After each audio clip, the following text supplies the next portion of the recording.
Good afternoon. How are we all? It's my first visit to India and it's very, very big. I think, having lived in New Zealand now for just over a year, I think there are actually more people working in this hotel than there are in the entire of New Zealand. Anyway, as it's been alluded to, the focus of my presentation today is harnessing and developing change in retail. Okay, I think we'll all agree that the retail landscape is undertaking or going through a massive crisis of change and flux. It's now no longer the case that retailers can continue doing what they've always done to produce the same formats or deliver the same products, be the same as they've always been. Now is the time is so rife that they have to constantly innovate, not only to stand still, but to survive. The biggest disruptor that I can see is really comes from the internet and e-commerce.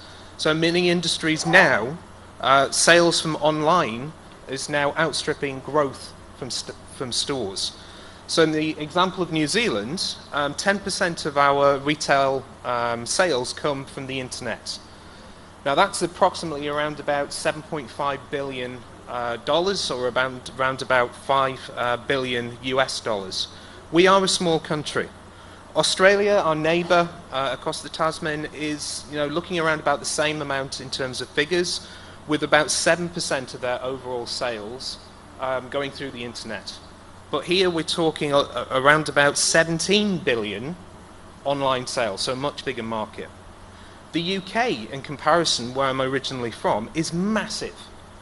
Online sales are approximately 24–25%. So we're talking around about £105 billion per year goes through the internet and e-commerce. China has a remarkably lower figure compared to the UK, which I'm always quite surprised about. But given the mammoth size of China, we're talking huge amounts of value. So China, 10.5% of sales are through the internet, but we're talking about nearly 3 trillion RMB.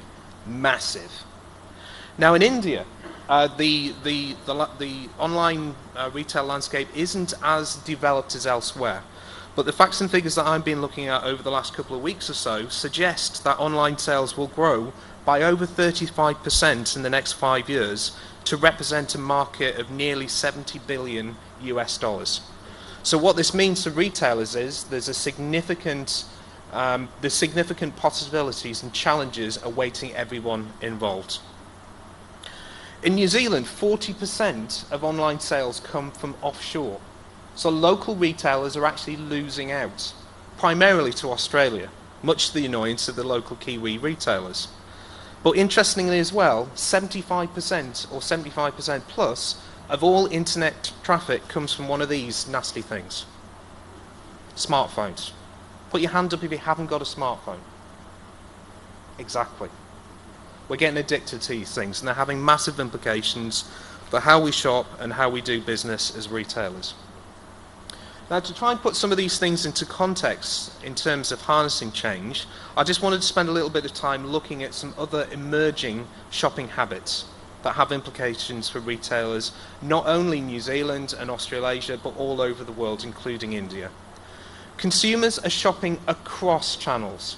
They're using the internet, they're using stores, they're using different store formats, they're using catalogs, they're using smartphones interchangeably. Their needs, demands and wants are becoming increasingly complex. Consumers are becoming increasingly price sensitive as well.